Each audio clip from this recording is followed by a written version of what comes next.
मध्य प्रदेश के देवास में सोयाबीन की कटाई होते ही उत्पादन की गिरावट स्पष्ट तौर पर नजर आ रही है। सोयाबीन के दाने भी ज्वार के आकार के ही हैं। इससे किसानों को काफी नुकसान उठाना पड़ेगा। किसानों ने बताया कि जो लागत बोवनी में लगी है वह भी नहीं निकल रही है। अभी तक राजस्व कृषि विभाग ने सर्वे भी प्रारंभ नहीं किया है। जब फसल कट जाएगी तो सर्वे कैसे हो सकेगा? सर्वे नहीं होने पर मुआवजा व बीमा का लाभ नहीं मिल सकेगा। किसानों ने बताया कि इस बार दाने इतने बारीक हैं कि आधे तो थ्रेशर मशीन की हवा से ही उड़ जाएंगे। हरियाणा के यमुनानगर में धान की कटाई का सीजन शुरू हो गया है। अगेती धान मंडियों में बिक्री के लिए आने लगी है, लेकिन मंडियों में न जगह है और न ही सुविधाएं। फड़ व शेड दोनों गेहूं की बोरियों से अटे पड़े हैं। जिले की सबसे बड़ी जगाधरी अनाज मंडी की बात की जाए तो एक भी फड ऐसा नहीं है जिस पर धान डाला जा सके।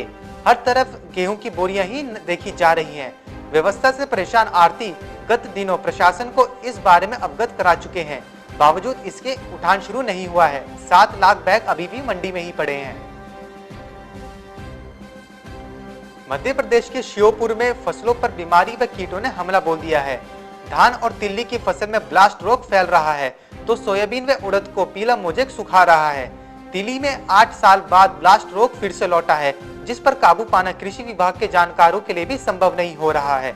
जानकारों के अनुसार फसलों में यह बीमारी कभी एकदम खेतों में पानी भर जाने और उसके बाद अचानक से सिंचाई की कमी से होता है। हरियाणा के किसान खरीफ सीजन के दौरान मुख्य तौर पर कपास, बाजरा, धान, ग्वार, मूंग की खेती करते हैं। बीते करीब 1 दशक से कपास किसानों की मुख्य पसंद रही है। कपास उत्पादक किसानों को बीते 3-4 सीजन से लगातार फसल में रोगों का सामना करना पड़ा है, जिसके चलते उत्पादन भी काफी प्रभावित हुआ है।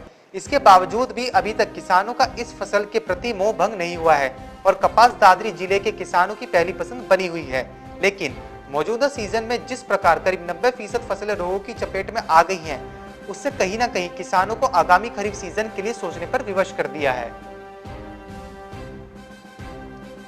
एमपी के विदिशा जिले में खरीफ सीजन के दौरान 4,83,000 हेक्टेयर में सोयाबीन और उड़द की फसलें बोई गई हैं, जिसमें 3,75,000 हेक्टेयर में सोयाबीन और 1,08,000 हेक्टेयर में उड़द बोया गया है। महीने के पहले सप्ताह में 3 दिनों तक लगातार बारिश होने और इसके पहले सोयाबीन पर सफेद मक्खी तथा उड़द पर येलो मोजेक रोग की वजह से 2.5 लाख हेक्टेयर से अधिक की फसल को नुकसान हुआ है। स्थिति यह है कि किसानों को बर्बाद फसल मवेशियों को चराना पड़ रही है। राजस्थान में इस वर्ष क्षेत्र में रिकॉर्ड 701 mm बारिश दर्ज की गई है। ये पिछले 35 साल में सर्वाधिक है। अतिवृष्टि ने बिलाड़ा क्षेत्र में फसलों को काफी नुकसान पहुंचाया है। कोरोना संक्रमण, फिर टिड्डी का आक्रमण और अब अतिवृष्टि से फसलों में 40 से 80% तक नुकसान की आशंका से किसानों की चिंता बढ़ चुकी है। सबसे ज्यादा 80% नुकसान तिल में, मूंग में 60 से 65, ग्वार में 60%, ज्वार में 50, कपास की फसल में 40% नुकसान की आशंका जताई जा रही है। अब और बारिश हुई तो पूरी फसलें ही खराब हो जाएंगी।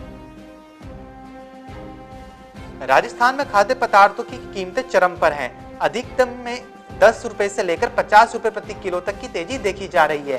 खास तौर पर औद्योगिक और परिवहन सेवाओं से जुड़े उत्पादों की कीमत में काफी तेजी दर्ज की जा रही है। खाद्य तेल, दाल, चावल और चीनी महंगे हो चुके हैं।